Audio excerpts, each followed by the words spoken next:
My name is Marcus Reeves, and I've been Sheriff of King County, Washington for 20 years. In that time, I've dealt with everything Seattle and its surroundings can throw at you. Gang violence in South Seattle, meth labs in rural Fall City, the occasional tech billionaire thinking they're above the law. But there's one case I've never officially reported, one stretch of Interstate 90 that doesn't exist in any Department of Transportation database, even though I've personally responded to 47 incidents there. Mile marker 47 on I-90 between North Bend and Snoqualmie Pass. If you're watching this from Seattle, Bellevue, Tacoma, anywhere in the Pacific Northwest, you've probably driven past it 100 times without knowing. Your brain won't let you see it. The state doesn't acknowledge it exists. But every missing person case I've worked in the Cascade Mountains eventually leads back to that same impossible point on the interstate. Let me back up. I need you to understand that I'm not some conspiracy theorist. I spent 10 years with Seattle PD homicide before taking the sheriff position. I believe in evidence, in facts, and things you can prove in court. But mile marker 47 has taught me that sometimes the facts themselves are part of the conspiracy. It started in October 2004, my first year as sheriff. The rain had been particularly heavy that fall, even by Seattle standards, and I-90 through Snoqualmie Pass was a river of red taillights and cautious drivers. That's when we got the call about Jeremy Walsh, a Microsoft engineer who'd left his Bellevue office at 6 p.m. and never made it home to Issaquah, a drive that should have taken 20 minutes in traffic.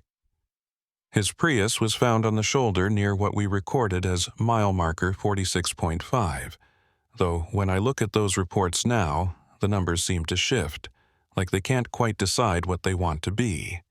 The car was in perfect condition, keys in the ignition, his laptop bag and coffee still warm in the cup holder. The driver's door was open, and Jeremy's cell phone was on the ground beside the car, recording video. What that video showed changed everything I thought I knew about the boundaries of King County.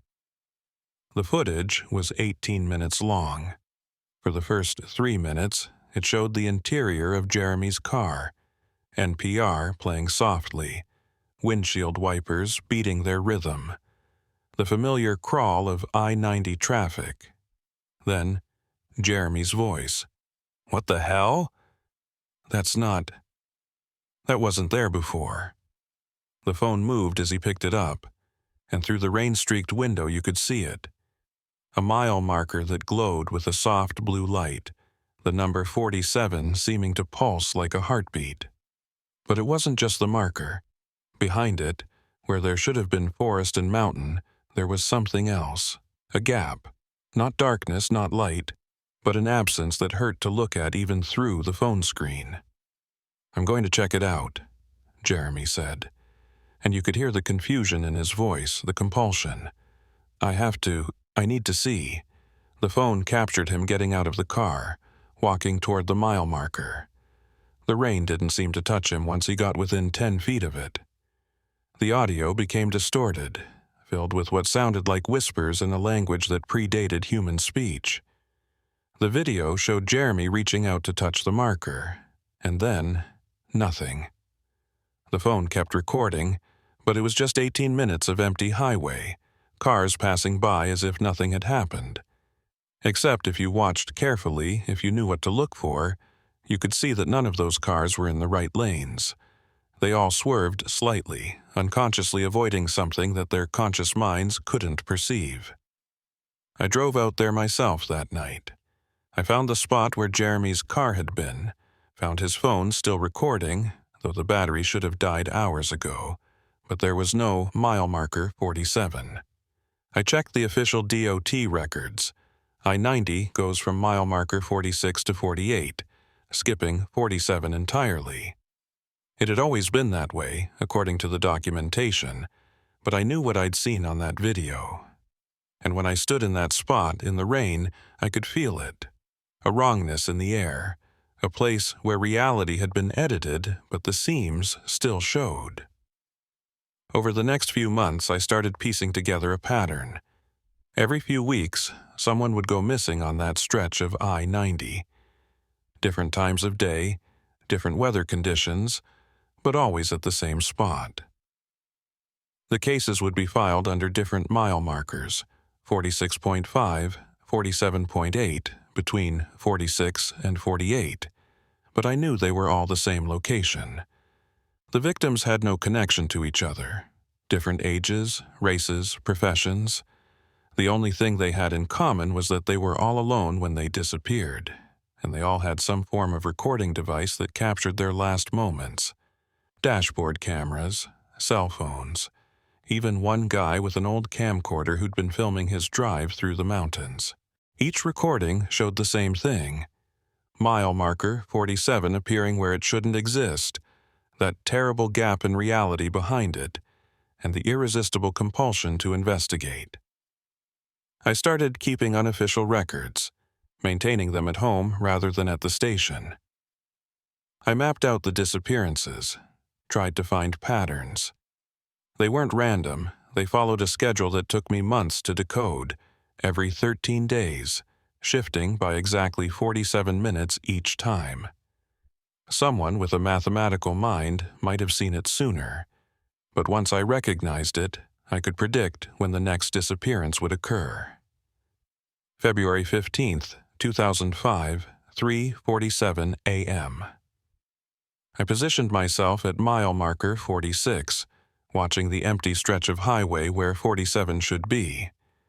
I'd told my deputies I was running a speed trap, but really I was waiting to see if my calculations were correct. At exactly 3:47, reality shifted. It's hard to describe if you haven't seen it. One moment, there was just wet asphalt and guardrail. The next, mile marker 47 was there, as if it had always been there. But it wasn't just a sign, it was a doorway, a threshold between our world and somewhere else. Through that gap behind it, I could see movement, shapes that shouldn't exist, architectures that violated three-dimensional space, and in the distance something massive and breathing. A car was approaching, a Honda Civic with a young woman behind the wheel, probably coming back from a late shift at one of the hospitals. I watched her brake lights flare as she saw the marker, watched her pull over. I ran toward her car, shouting for her to stop, to drive away, but she couldn't hear me. Or maybe she could, but the pull of the marker was stronger. She got out of her car and began walking toward it, her movements dreamlike, hypnotized. I grabbed her arm just as she was reaching for the marker. The moment I touched her, I felt it, the pull. It wasn't physical, it was deeper than that. A summons that spoke to some primitive part of the brain that remembered when humans weren't the apex predators, when we hid from things in the dark. The marker wanted us, both of us. It whispered promises in that pre-language, showing visions of what lay beyond, a city that existed in 13 dimensions simultaneously, where the disappeared weren't dead, but transformed, elevated, made part of something greater than individual existence. I pulled her back, both of us falling onto the wet asphalt. The moment we hit the ground, the marker vanished. The gap sealed. Reality reasserted itself with an almost audible snap. The woman, her name was Mia Vogel, I later learned, looked at me in confusion. What? Where am I? I was driving home and then... She looked around, saw her car pulled over on the shoulder. Did I fall asleep? Did I crash? I helped her up, made sure she was okay, and sent her on her way with a story about finding her disoriented on the roadside. She had no memory of mile marker 47, no memory of nearly walking into something that would have erased her from our reality as thoroughly as it had erased Jeremy Walsh and all the others. But I remembered, and I knew I had to do something. I reached out to contacts in other agencies, carefully feeling out whether anyone else had noticed the pattern. Most hadn't, but a few knew exactly what I was talking about. There was a state patrol sergeant who'd been tracking similar disappearances. A park service ranger who'd found abandoned cars in places that shouldn't exist. A tribal police chief from the Snoqualmie tribe who told me their oral histories spoke of the hungry road that had swallowed travelers long before I-90 was ever built. We formed an unofficial task force, sharing information outside official channels. We discovered that mile marker 47 wasn't unique. There were similar spots throughout Washington state, places where reality was thin, where things from outside could push through if the conditions were right. Highway 2 near Stevens Pass had a stretch where mile marker 666 appeared during winter solstices. The highway only goes to marker 328. Route 101 on the Olympic Peninsula had a marker that showed infinity instead of a number. State Route 20 through the North Cascades had an entire phantom rest stop that appeared during new moons, complete with vending machines that dispensed products from companies that never existed. But mile marker 47 was the most active, the most hungry. The tribal police chief, Robert Tahoma, shared something his grandmother had told him. The mountains were here before us, and they'll be here after. But there are things in the mountains that were here before the mountains themselves, things that exist in the spaces between spaces. The roads we build sometimes cut through their territory and they don't like visitors. But they love collectors.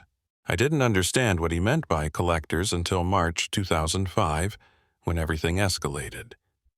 I'd been monitoring mile marker 47's appearance schedule religiously, warning people away when I could, making up traffic delays or road hazards to keep drivers from that stretch during the danger windows. But on March 21st, something different happened. Jeremy Walsh came back.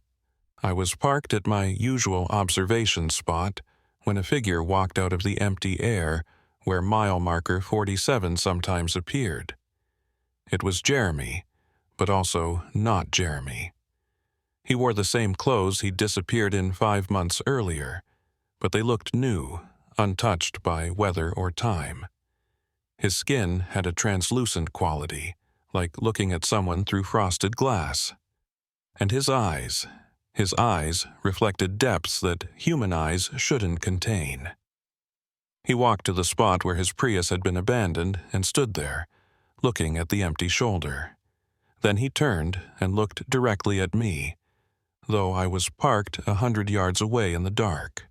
"Sheriff Reeves," he said, and I heard his voice clearly despite the distance. "We need to talk." I got out of my cruiser and walked toward him, my hand on my service weapon, though I knew it would be useless against whatever he'd become. "Jeremy, is that really you?" He smiled, and for a moment he looked entirely human. "I'm what's left of Jeremy Walsh. I'm also more than Jeremy Walsh ever was. Mile marker 47 isn't a trap, Sheriff. It's a recruitment center. Recruitment for what? For the maintenance crew of reality itself. The disappeared don't die. We become part of the infrastructure that keeps dimensions from bleeding into each other. Earth, your Earth, sits at a crossroads of 13 different dimensional highways. Without us, without the collectors, they'd all crash into each other. Imagine 13 different versions of I-90 trying to exist in the same space. The casualties would be in the millions. I stared at him, trying to process what he was saying. "You're telling me that mile marker 47 is some kind of interdimensional traffic management?" "More than that. It's a selection system. Only certain people can see it. Only certain minds can comprehend what lies beyond. Those who enter don't disappear. They get promoted to a job they never knew existed. We become the people who make sure that when you drive from Seattle to Spokane, you don't accidentally end up in a Seattle where the Space Needle was never built, or a Spokane that's been underwater for 1,000 years. But the families, the people left behind, remember us as missing, as dead. It's cleaner that way. The human mind isn't equipped to handle the truth of what we've become. But Sheriff, I came back tonight for a reason. The system is failing. Too many roads, too many dimensions, not enough collectors. Mile marker 47 is going to start appearing more frequently, becoming more aggressive in its recruitment. He handed me something, a piece of glass or crystal that felt warm in my hand and seemed to exist in more dimensions than I could perceive. "This will let you see them all," he said. "All the missing markers, all the hidden exits. You can't stop the recruitment, but you can help people prepare. Some will be chosen. Make sure they're the right ones." Then he walked back into the empty air and vanished. The crystal in my hand pulsed once and went dark. When I held it up to my eye and looked at I-90, I saw the truth. Mile marker 47 was there, had always been there, existing in a state of quantum superposition, both present and absent simultaneously. But it wasn't alone. There were dozens of phantom markers, each one a doorway to something else, each one waiting for the right traveler at the right moment. The crystal Jeremy Walsh gave me changed everything. When I looked through it at any highway in Washington state, I saw the truth, a network of interdimensional intersections that made our road system look like a child's drawing overlaid on a cosmic blueprint. Mile markers that shouldn't exist, off-ramps to nowhere, rest stops that serviced travelers from realities we couldn't imagine. But seeing them came with a price. The more I used the crystal, the more I could see even without it. By April 2005, I was living in two worlds simultaneously. The normal one, where I was Sheriff Marcus Reeves, and the real one, where I could see the infrastructure of reality itself. My deputies started noticing. I'd call in traffic warnings for hazards they couldn't see, redirect patrols away from areas that looked empty to them, but were teeming with interdimensional activity to me. They thought I was losing it. Maybe I was. The breaking point came on April 23rd when Deputy Lisa Hoffman called me at 2 a.m. "Sheriff, we have a situation. There's been a pileup on I-90 near North Bend. But Marcus, it's weird. The cars are crashed, but there are no drivers. 7 vehicles, all empty, all with their engines still running." I knew before I even arrived what had happened. Mile marker 47 had manifested during rush hour. The scene was surreal. 7 cars in various states of collision, arranged in a perfect circle around a point on the highway that my deputies insisted was empty. But through the crystal, I could see it. Mile marker 47 standing tall and impossible, and behind it, that gap in reality. But this time, the gap was wider. I could see through to the other side more clearly. There was a city there, if you could call it a city. Structures that existed in mathematical dimensions rather than physical ones, inhabited by beings that were partially human, partially something else. And among them I recognized faces that disappeared, all 47 people who'd vanished at mile marker 47 over the past 6 months.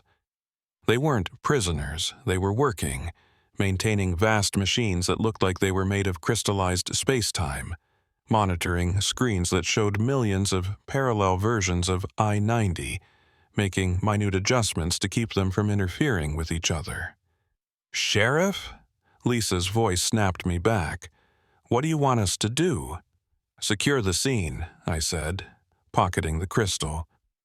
"And nobody goes near the center of that circle." We managed to tow the vehicles away, filed reports about a mass hallucination event caused by atmospheric conditions, the kind of bureaucratic nonsense that lets people sleep at night. But I knew this was escalating. That night, I did something I'd been avoiding. I drove to the Snoqualmie Reservation and met with Robert Tahoma, the tribal police chief who'd spoken of the Hungry Road. "You've seen it, haven't you?" he said when I walked into his office. "The true shape of things." I showed him the crystal. His eyes widened with recognition. "My grandmother had one of those," he said quietly. "She was what we called a road keeper, someone who could see the paths between worlds. She said the first interstate highways weren't built by engineers. They were traced along ancient routes that already existed, paths that the indigenous peoples knew to avoid or approach with caution." "Why didn't anyone say anything when they built I-90? Robert laughed bitterly.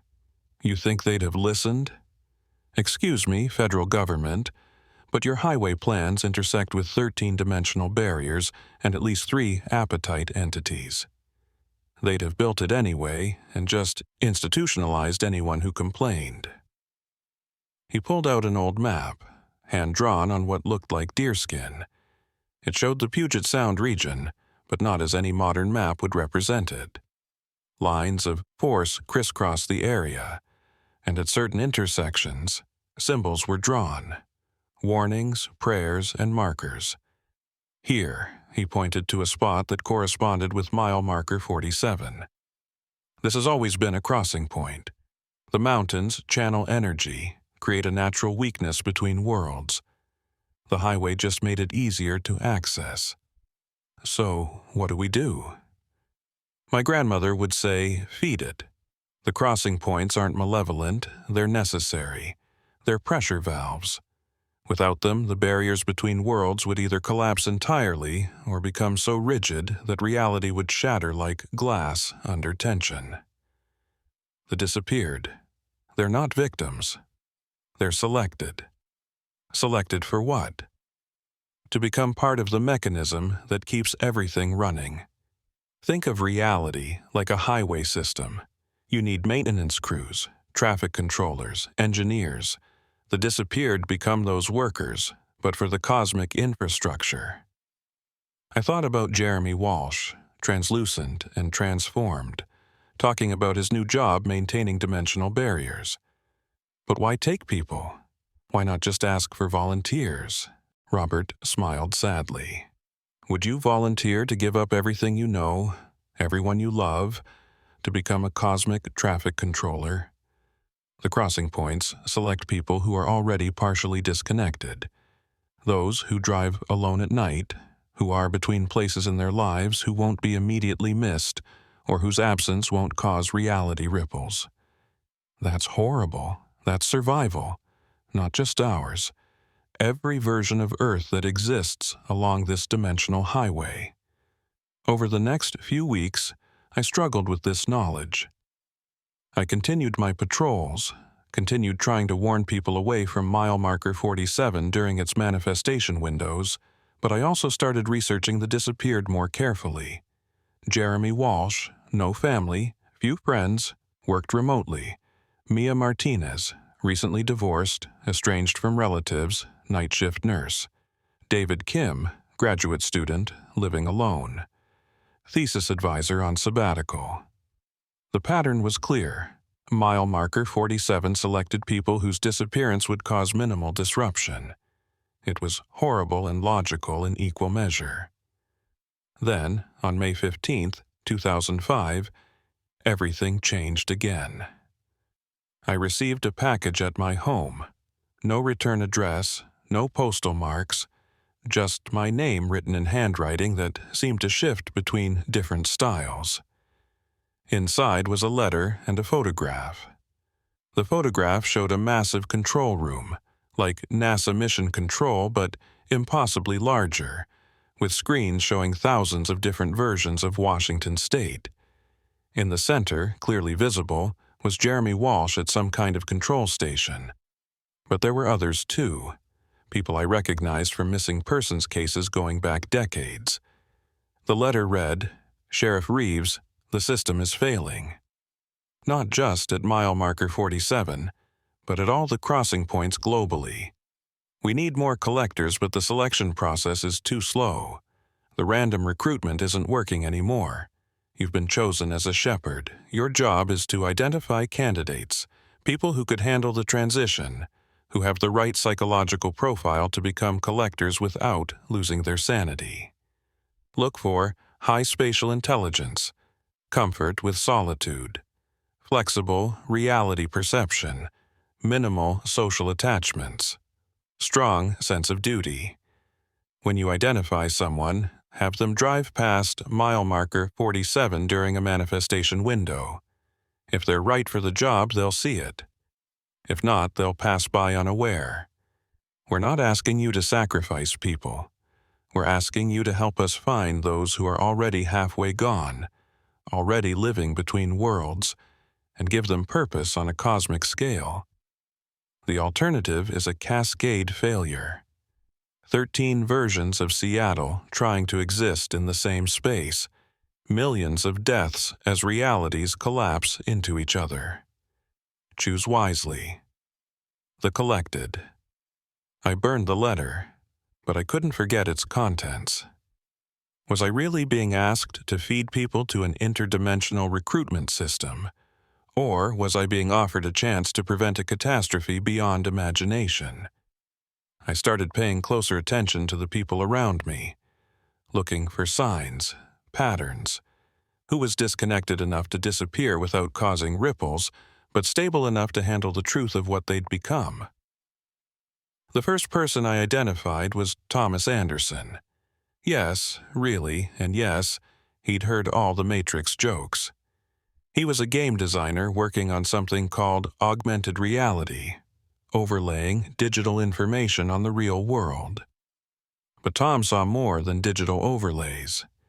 I'd noticed him at accident scenes, staring at empty spaces as if something was there, unconsciously avoiding spots that I knew were dimensionally unstable. I approached him carefully, over coffee at the Twin Peaks-inspired diner in North Bend. "You see them too, don't you?" I said without preamble. "The places where things don't quite match up." He nearly dropped his coffee. "How did you... I thought I was going crazy." "You're not crazy. You're perceiving something most people can't. Have you ever driven past mile marker 47 on I-90? There is no mile marker 47, he said automatically, then paused. But sometimes I think I see it. Like it's there in my peripheral vision, but disappears when I look directly at it. I made a decision that would haunt me forever. Drive past there tonight at 11:47 p.m. Don't stop, just drive. If you see it clearly, if it calls to you, then you have a choice to make. If you don't see anything, forget we had this conversation." Tom looked at me for a long moment. "You're recruiting me for something. I'm telling you that you're already recruited. Your brain just hasn't admitted it yet." He showed up that night. I watched from my usual position as his Subaru approached the empty stretch where mile marker 47 would manifest. At exactly 11:47, reality shifted. The marker appeared, and Tom's brake lights flared. He sat in his car for 10 minutes just staring. Then he got out, walked to the marker and touched it. Unlike the others who'd been compelled, Tom seemed to be making a conscious choice. He turned back once, saw me watching, and nodded. Then he stepped through the gap. His car remained for exactly 47 minutes before it simply faded away, as if it had never existed. The next morning, Tom's apartment was empty, had always been empty according to the landlord's records. Only I remembered he'd ever existed, but that night I dreamed. Tom was there, in that impossible control room, learning to operate systems that managed the flow of reality itself. He looked happy, fulfilled in a way I'd never seen him in our world. "Thanks, Sheriff," he said in the dream. "This is what I was meant to do." I was always between worlds. Now, I'm keeping them apart.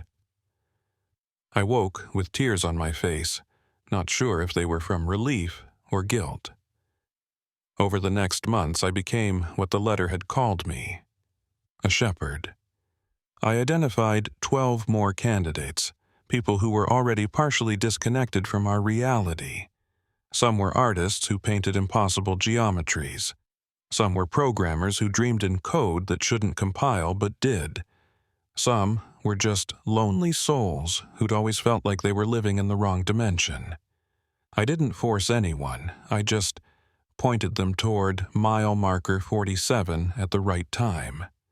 Those who were meant to see it did, those who weren't passed by obliviously. The pileups stopped.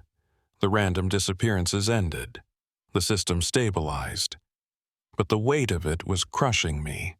I was essentially feeding people to an interdimensional machine, even if they were willing food. I started drinking, stopped sleeping, and my deputies were beginning to ask serious questions about my mental health. Then, in December 2005, I got another visit from the other side. This time, it wasn't just Jeremy.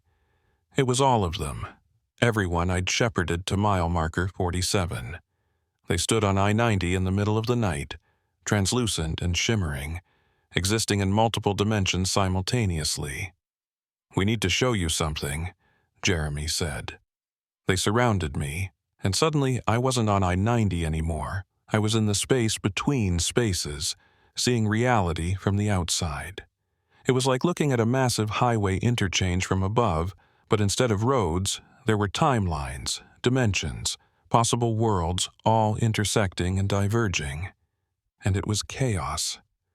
Without the collectors, without the maintenance, realities were crashing into each other constantly. I saw a Seattle where the 2001 earthquake had leveled the city, trying to exist in the same space as our Seattle. I saw a Washington state that was underwater, another that was a nuclear wasteland, another where humans had never evolved, all trying to occupy the same coordinates in the cosmic structure. The collectors were the only thing keeping them separate. They manned the control stations, adjusted the flow, prevented the collisions. It was exhausting, endless work, but it was vital. Every major city sits on one of these intersections, Jeremy explained. Every interstate highway follows dimensional channels. We're not just maintaining roads, we're maintaining the possibility of existence itself. Why show me this? Because you need to understand the scope. Mile marker 47 isn't unique. There are thousands of these recruitment points globally, but the Seattle intersection is one of the most complex, one of the most dangerous. We need the best minds here, the most adaptable consciousness. You're our recruiter, but you're also more than that. What do you mean? They all looked at each other, communicating in ways that transcended speech. "You're halfway there yourself, Sheriff," Mia Martinez said. She'd been one of my early shepherding cases. "Every time you look through that crystal, every time you see both worlds, you're becoming more like us. Eventually, you'll have to choose, stay in one reality or help maintain all of them." The revelation that I was transforming hit me like a physical blow. When they returned me to I-90, I sat in my patrol car shaking, staring at my hands. They looked normal, but when I held up the crystal I could see through them to the quantum foam beneath. See the probability streams that made up what I called myself. I was becoming one of them. A collector. And I hadn't even passed through mile marker 47. The next morning, I tried to resign. Walked into the county commissioner's office with my badge and gun, ready to end this before I lost whatever humanity I had left. But Commissioner Janet Hyde looked at me with eyes that reflected too much understanding. "You can't quit, Marcus," she said softly. "None of us can. You know," she pulled out a crystal identical to mine. "I've been managing the county's relationship with the crossing point since 1987. My predecessor left me a letter explaining everything, just as I'll leave one for mine. King County doesn't just maintain roads and law enforcement, Sheriff. We maintain reality itself for 2.3 million people. How many know? Officially, none. Unofficially, about 30 people across various agencies. We call ourselves the Infrastructure Committee. Very boring name, very important job. She showed me records going back to the 1960s. Every major highway project had been designed not just for traffic flow, but to channel and control dimensional pressures. The I-90 expansion in the 90s wasn't about capacity. It was about reinforcing barriers between worlds. The light rail system currently under construction, its real purpose was to create a stabilization network that would prevent reality cascades in the urban core. Mile marker 47 is just the most visible symptom, Janet explained. The entire Puget Sound region sits on a dimensional fault line. Boeing doesn't just build airplanes here by accident. The aerospace industry was positioned here because the dimensional instability makes certain calculations and manufacturing processes possible that wouldn't work elsewhere. And Microsoft? Amazon? Ever wonder why Seattle became such a tech hub? The human mind works differently here, processes information in ways that shouldn't be possible. The proximity to dimensional intersections enhances certain types of thinking. Your Bill Gates, your Jeff Bezos, they're not geniuses. They're just people whose brains adapted to the background radiation of multiple realities. It was too much. Every aspect of my life, my city, had been shaped by forces I'd never known existed. But Janet wasn't done. We have a problem, Marcus. The system is accelerating. The collectors can't keep up with the increasing traffic between dimensions. We need more recruits, but we also need something else. We need an anchor. An anchor? Someone who exists partially in both states, human enough to understand our world, transformed enough to interact with theirs. A bridge between the collectors and the collected. The indigenous peoples had them, called them different names. The Snoqualmie called them the Bridgewalkers. But we haven't had one since 1962. What happened in 1962? Mount Rainier. You know the official story, a small eruption, some ashfall, no big deal. The real story? A dimensional cascade that almost merged 17 versions of Seattle. The bridgewalker at the time, a man named Harold Crest, sacrificed himself to seal the rift. He became part of Mount Rainier itself, a permanent anchor point. But anchors don't last forever. Harold is failing. She pulled out a file, thick with documents and photographs. One showed Mount Rainier, but through what must have been a special lens. The mountain was covered in a web of light, all emanating from a single point near the summit. At that point, barely visible, was the outline of a human figure. That's Harold. He's been holding the Seattle Dimensional Matrix stable for 43 years, but he's fragmenting. When he fails, and he will fail soon, we'll need a replacement. I knew where this was going. You want me to replace him. Not want, need. You're already partially transformed. You understand both worlds, and most importantly, you've shown you can make the hard choices. The shepherding program you've been running? That wasn't your idea. The collectors planted it in your mind because they recognized you as a potential anchor. So, I don't have a choice. You always have a choice. You can walk away, let someone else handle this. But Marcus, in the 6 months you've been shepherding, you've prevented 47 random disappearances. The people you've guided to mile marker 47 went willingly, prepared, understanding their purpose. That's 47 families who got closure instead of mystery. 47 transitions that strengthened rather than destabilized our reality. I left her office with the weight of worlds on my shoulders. That night, I drove up to Crystal Mountain, where you can see Rainier clearly. Through the crystal, I could see Harold Crest spread throughout the mountain like a nervous system made of light, holding reality together through sheer will, and he could see me. Finally, his voice echoed in my mind. My replacement arrives. I haven't agreed to anything. Haven't you? Every person you've shepherded, every reality break you've prevented, you've been training for this. You think the crystal just lets you see? It's been changing you, preparing you. You're already more anchor than human. He showed me what he saw. Thousands of dimensional threads converging on Seattle, each one a possible reality trying to assert itself. His consciousness was the only thing keeping them from tangling, from creating a knot that would destroy every version of the Pacific Northwest. I'm tired, Marcus. 43 years of holding the line, but I can't let go until someone takes my place, and it has to be soon. The dimensional pressure is building.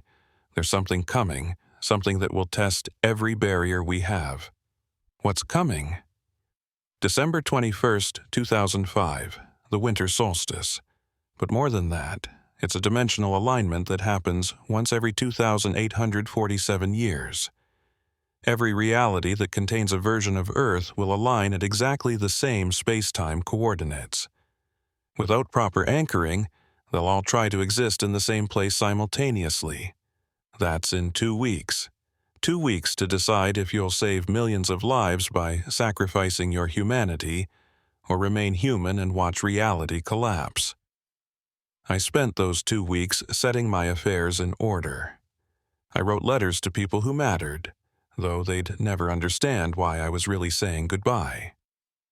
I trained my deputy, Lisa Hoffman, to take over as sheriff, though I couldn't tell her the real reason. I also spent time with the Infrastructure Committee, learning the true history of Seattle.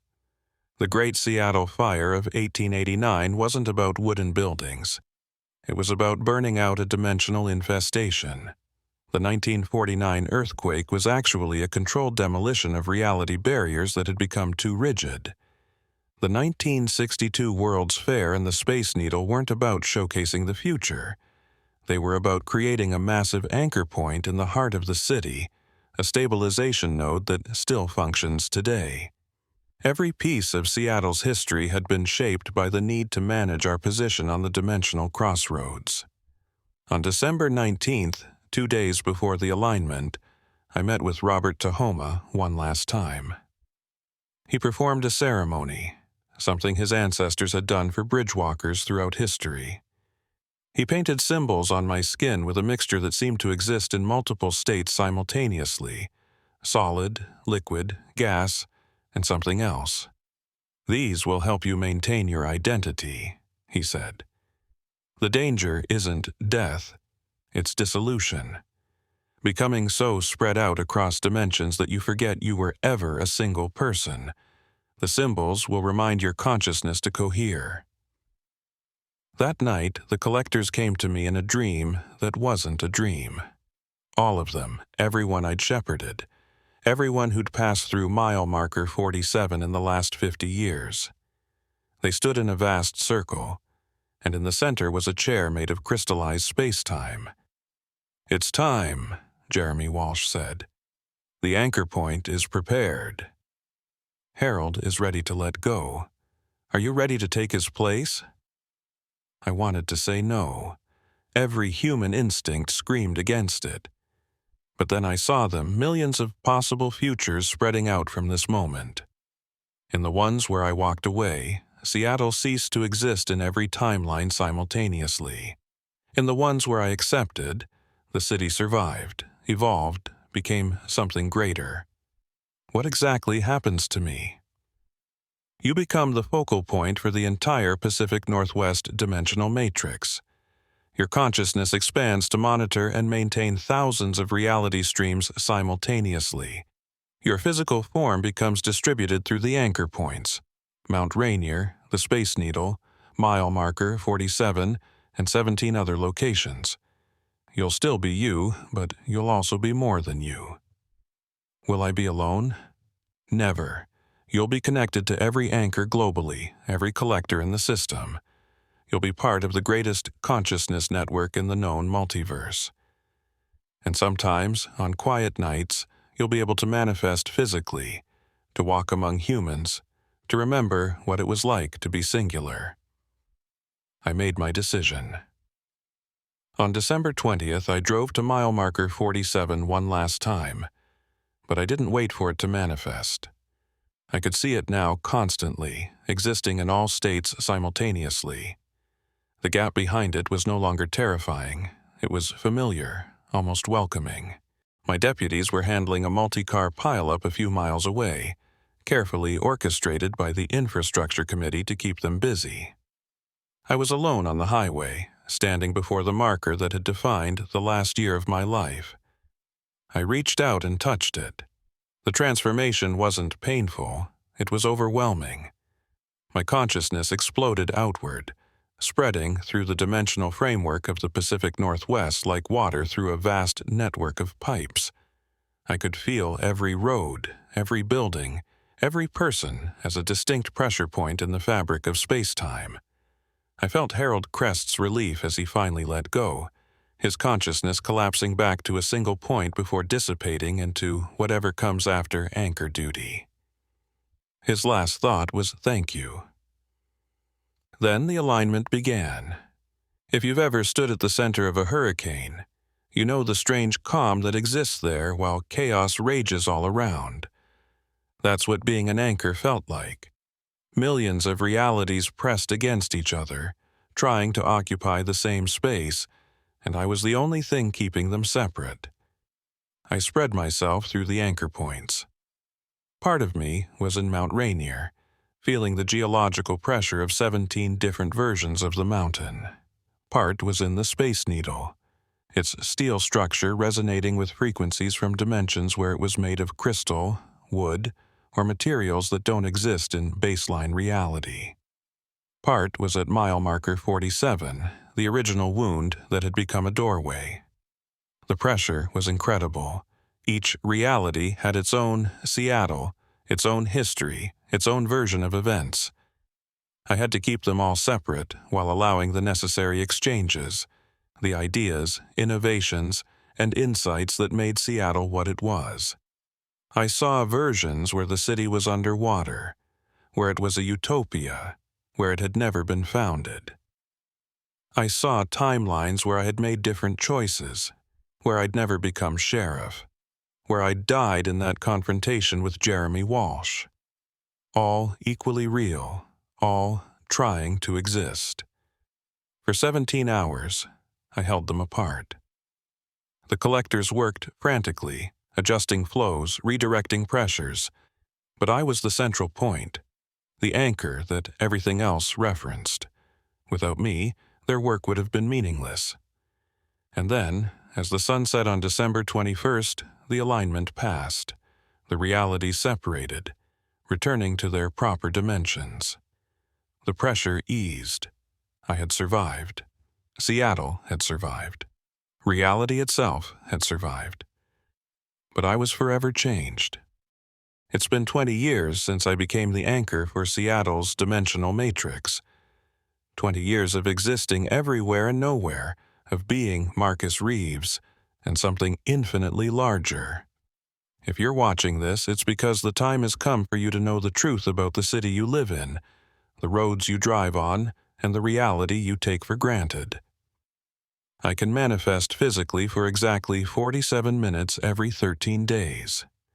During these windows, I walk among you, check on my old life, and record these messages for when the next anchor is needed. Because that time is coming soon. Seattle has changed dramatically since 2005. The tech boom wasn't random, it was guided. Every major company that settled here was drawn by the dimensional resonance. Amazon's algorithms don't just predict shopping patterns, they calculate probability streams across multiple realities. Microsoft's cloud computing literally uses servers that exist in parallel dimensions. And those new quantum computers being developed in Redmond, they're not computing, they're consulting alternate timelines where the calculations have already been done. The city's growth has been carefully managed by the Infrastructure Committee, now expanded and renamed the Department of Dimensional Affairs, hidden, within the Department of Transportation, naturally. They work with me, through me, to ensure that Seattle's expansion doesn't destabilize the barriers. But let me tell you what it's really like to be an anchor. Imagine being conscious in 17 different locations simultaneously.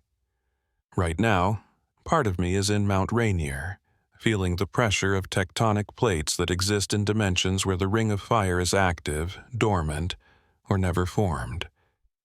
Another part is in the Space Needle, where I can see every tourist, every local, every possible future spreading out from their presence at that landmark. Part of me flows through I-90, I-5, 99, feeling every car, every driver, every journey as a thread in the cosmic tapestry. And mile marker 47? It's still there, still recruiting, but now it's under my direct control. I choose who sees it, who gets the opportunity to become a collector. The random disappearances have ended completely. Every recruitment is voluntary, informed, purposeful. The collectors and I work in harmony now. Jeremy Walsh has become something like my lieutenant, managing the day-to-day operations of keeping realities separate. Mia Martinez handles the medical emergencies. Yes, dimensional medicine is a thing, treating conditions that arise when people are exposed to multiple realities. Tom Anderson programs the reality subroutines that keep our dimensions stable. They're not human anymore, but they're not lost either. They're evolved, transformed into something necessary for the survival of millions. Through my expanded consciousness, I've learned the true history of Earth's dimensional status. We're not unique. Every planet with conscious life eventually discovers it sits at the intersection of multiple realities. It's a phase of evolution, like developing language or discovering fire. The challenge is surviving the discovery. Some planets don't make it. They either isolate themselves completely, cutting off all dimensional flow and eventually stagnating into extinction, or they open themselves too much and get overwhelmed by the infinite possibilities, losing their core identity in the cosmic noise. Earth is trying for a third path: managed integration. We acknowledge the other realities, we exchange information and resources, but we maintain our distinct identity. It's like being part of a cosmic internet where each reality is a separate network, connected but autonomous. Seattle has become the primary hub for this integration in North America. The Space Needle isn't just a tourist attraction, it's a transmission tower, sending and receiving signals across dimensional barriers. The new light rail system that now extends from Everett to Tacoma? Its real purpose is to create a stabilization grid that prevents reality earthquakes. Oh yes, those are real. When dimensions rub against each other too roughly, it creates tremors that manifest as everything from actual earthquakes to mass hallucination events. The windstorm of 2006? That was actually a dimensional shear that I barely managed to contain. The atmospheric river events we've been having. Those are literally rivers of possibility flowing from dimension to dimension. But it's not all cosmic crisis management.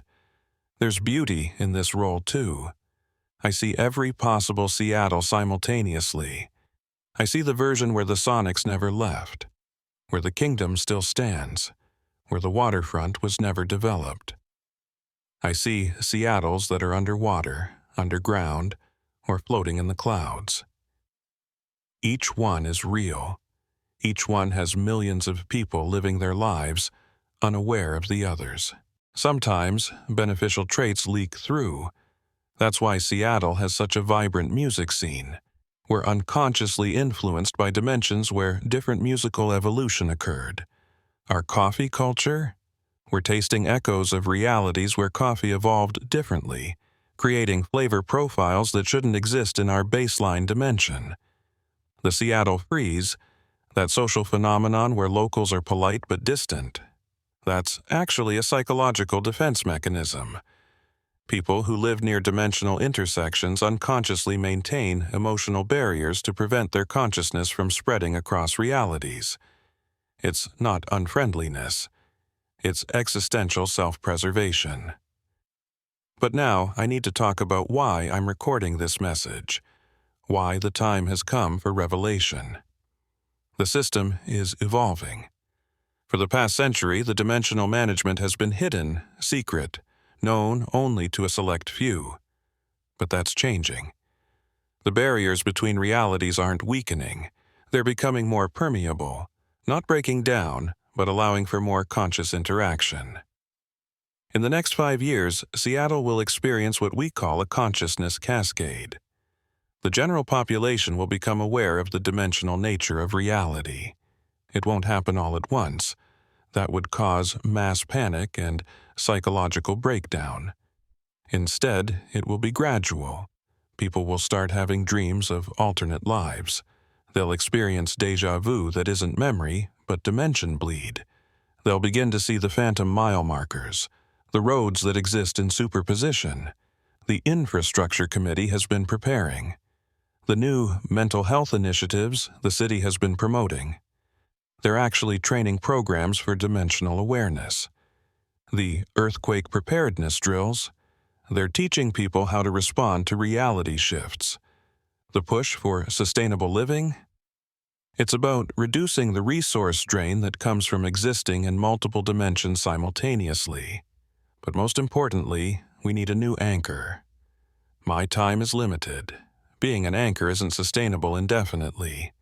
The human consciousness, even transformed as mine is, can only stretch so far for so long before it begins to fragment.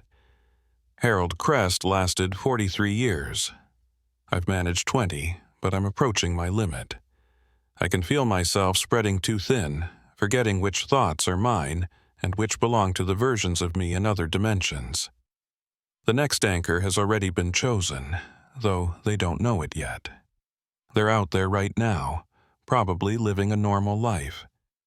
Maybe occasionally wondering why reality feels thin sometimes, why they see things others don't. They'll be drawn to mile marker 47 soon. When they are, they'll find this message, these recordings, this truth. If that's you, if you're watching this because something called you to that impossible mile marker, then know this: you're not crazy. You're not imagining things, you're evolving, becoming something necessary for the survival of millions. The transformation is voluntary. You can walk away, live a normal life, pretend you never learned any of this. But if you choose to become the anchor, you'll be taking on the most important job that nobody knows exists. You'll be the foundation that keeps Seattle stable as humanity transitions to a multidimensional species. The collectors will train you.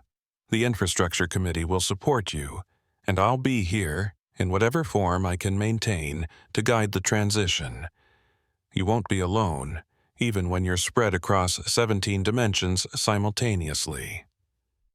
Let me tell you about some of the others who help maintain this system. Lisa Hoffman, who took over as sheriff after I disappeared, knows the truth now. She can't see the phantom markers, but she manages the human side of the equation, making sure the disappearances are properly documented, the families get closure, and the wrong people don't investigate too deeply. Commissioner Janet Hyde retired, but her successor David Kim, yes, one of my early shepherding cases who didn't transition, continues the Infrastructure Committee's work. He's building a new team of people who can handle the truth, preparing for the consciousness cascade. Robert Tahoma's granddaughter, Maria, has become the new bridge walker for the Snoqualmie tribe, maintaining the indigenous knowledge that predates and supplements our technological approach to dimensional management. She performs the ceremonies that keep the ancient barriers strong, the ones that existed before highways, before cities, before colonization. Even the mayor is in on it now, though publicly she maintains complete ignorance. The city's new Vision 2030 plan, it's actually a roadmap for dimensional integration, disguised as urban planning.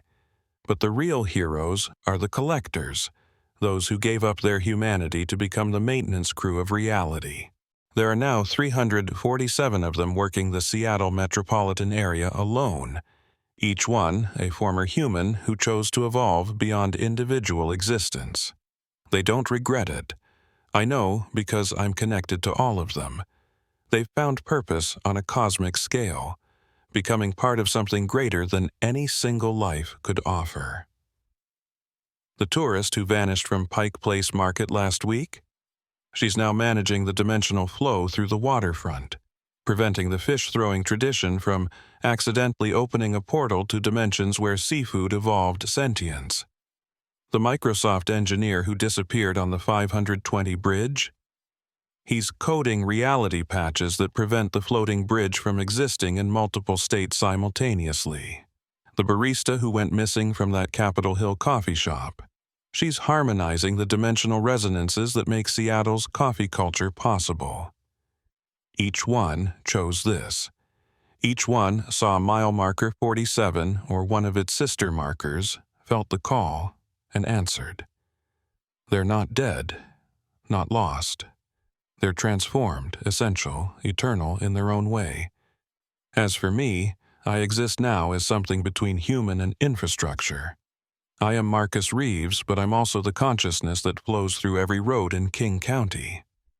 I feel every commute, every journey, every trip as a personal experience. When you drive I-90 through Snoqualmie Pass, you're driving through me. When you take the ferry across Puget Sound, you're sailing through my awareness. When you stand atop the Space Needle, you're standing within my expanded consciousness. It's not godhood, it's servitude on a cosmic scale. I don't control anything. I simply maintain, preserve, protect. I keep the dimensions from colliding, the realities from merging, the possible from overwhelming the actual. But my time is ending. The signs are clear. I'm starting to forget which reality is prime, which Seattle is real. Yesterday, or was it 13 years ago? I manifested physically and couldn't remember if the Sonics had left or stayed, if the viaduct had been torn down or was still standing. These aren't memory lapses. They're dimensional bleeds, signs that my consciousness is spreading too thin. So this message is my legacy, my warning, my invitation. Seattle needs a new anchor. Someone who can see the impossible, accept the incredible, and sacrifice the personal for the universal. The next time you drive I-90, pay attention around North Bend. If you see a mile marker that shouldn't exist, if you feel a pull toward something that seems impossible, don't ignore it. That's reality itself calling out for a new guardian. And if you answer that call, if you become the next anchor, know that you'll be joining a tradition that goes back to before Seattle existed, before Washington was a state, before humans understood what dimensions were. The indigenous peoples knew. They had anchors, though they called them by different names. This land has always been a crossroads, has always needed guardians. The mountain is calling. The city is waiting. The dimensions are pressing against each other, seeking balance, seeking an anchor. Mile marker 47 is there, has always been there, will always be there. It's not a trap or a curse. It's an invitation to become part of the most important job that nobody knows exists. The roads we travel aren't just asphalt and concrete. They're the nervous system of reality itself, and they need someone to keep the signals flowing, to prevent the cosmic traffic jams that would destroy everything we know. I was Sheriff Marcus Reeves. I am the Seattle anchor. Soon, I'll be something else. Dispersed consciousness, quantum memory, echoes in the dimensional framework. But the work will continue.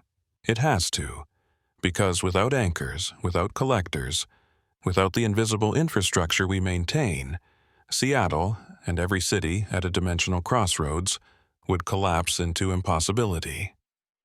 The next time you're stuck in traffic on I-90, remember, you're not just waiting for cars to move. You're paused at an intersection between worlds, held safely in place by those who gave up everything to keep reality stable. Drive safely. Pay attention to the impossible. And if you see mile marker 47, know that it sees you too. Some roads lead home, others lead beyond. Choose wisely.